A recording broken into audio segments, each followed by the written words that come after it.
Stone Soup, retold by Heather Forrest, illustrated by Susan Gaber. In this story, I want you to be thinking about how the characters respond to the events and the challenge that is happening in the story. You have some questions that I'm going to have you answer after this story. I'm going to let you see the questions beforehand because I think it might help you. So this is what our goal is. I can describe how characters respond to important events and challenges in a story. As you're reading, I want you to think of the ways that the characters respond to the challenge. Think of how they get what they want during the course of the story. So as you're reading, think about the challenge. How do they solve the problem?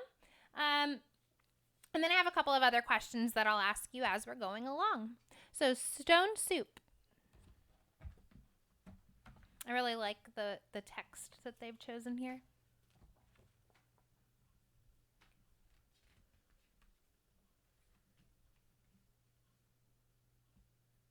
There was once a comfortable little village nestled in the mountains. The people who lived there had more than enough to keep themselves content. One day, 2 travelers came along. Their coats were tattered, their hats were torn, their dusty shoes had holes in their soles. Hungry and tired, one traveler said to the other, "Surely someone here can spare a bit of food."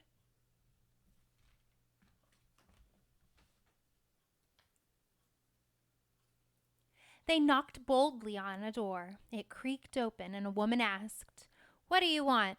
"Please," said one of the hungry travelers, "we are hungry. Do you care? Will you share? Do you have any food?"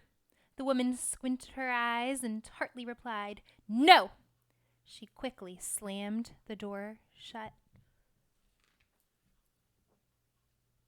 The travelers walked a little farther down the road and knocked on another door. A young boy answered.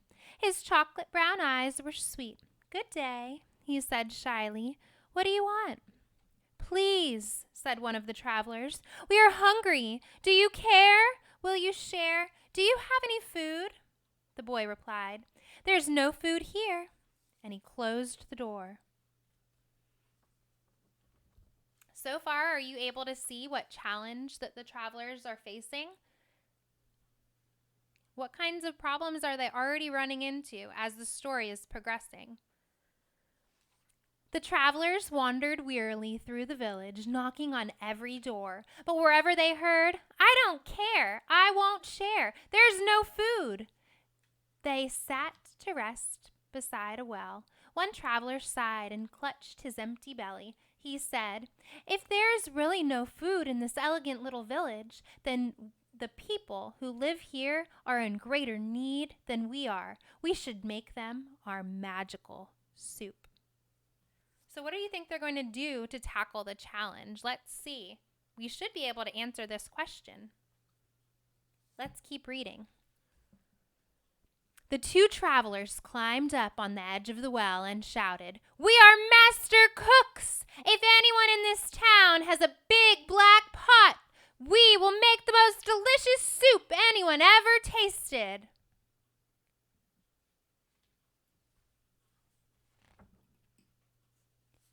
A door slowly opened. A round man emerged carrying a gigantic black pot. "I love to eat," he said. "Here's a pot. Let me see what 2 master cooks can do with it." "Watch and see," said one traveler with glee. Let's see what they're going to do to tackle the challenge. The travelers filled the pot with cold water and built a fire. Soon the flames licked the sides of the pot, and billows of steam rose into the air. Curious people began to gather. "What is happening?" the townspeople asked. "We are making an unusual soup," said one of the travelers. "It requires a special magical ingredient. I am certain we will find it in this town."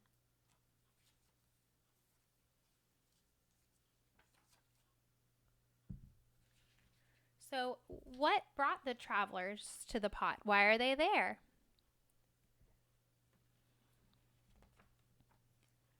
All the eyes in the crowd watched As one of the travelers reached down and picked up an ordinary stone, he tossed it into the pot with a splash.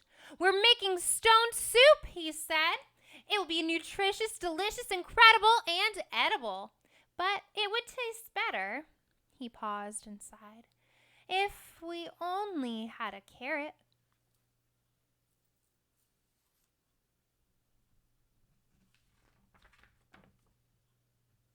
"Where would we find a carrot in this town?" the other traveler asked. "We knocked on every door, and everywhere we heard, 'I don't care, I won't share. There's no food.'" "Then perhaps we cannot make the delicious soup after all," they both announced with a sad shrug of their shoulders, and began to turn away. A child timidly raised her hand and said, "Wait, I might have a small carrot."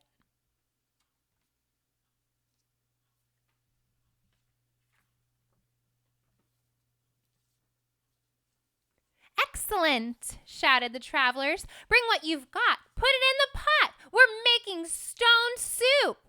This magical soup would taste even better if we had a potato, they added. A deep voice in the back of the crowd called out, "I have a potato." "Wonderful!" shouted the travelers. "Bring what you've got. Put it in the pot. We're making stone soup."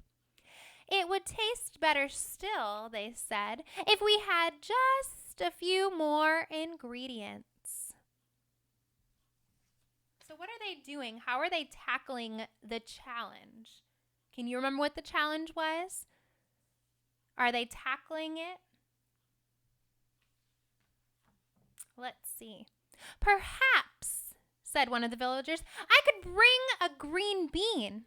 "Well," said another, "if you're going to bring a green bean, I will bring a kernel of corn." "I shall not be undone," cried another. "I will bring an egg noodle." One by one, voices announced, "I will bring a slice of celery." "I will bring a pinch of pepper." "I can bring a sprig of parsley." "I might have a tiny turnip." "Well, why are you waiting?" cried the travelers. "Bring what you've got. Put it in the pot. We're making stone soup."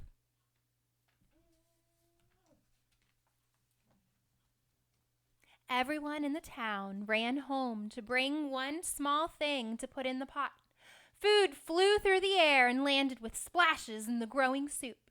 Soon the huge pot was full and simmering.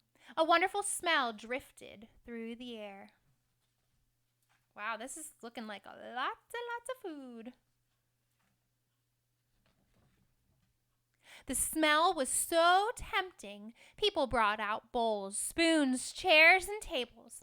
They placed hearty loaves of bread, chunks of cheese, and bowls of fruit on the tablecloths.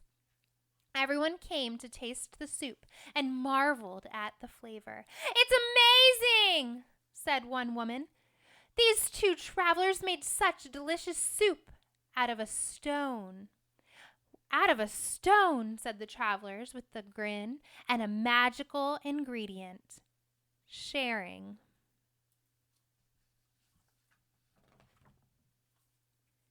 As the travelers left the town, they said, "If anyone ever wants to make this soup again, just remember the recipe.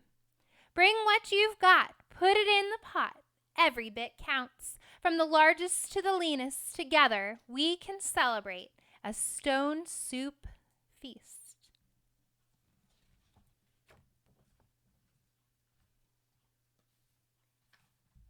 So what can you learn about the travelers from how they faced the challenge? If you were going to make your own stone soup, what would you do? Think about that.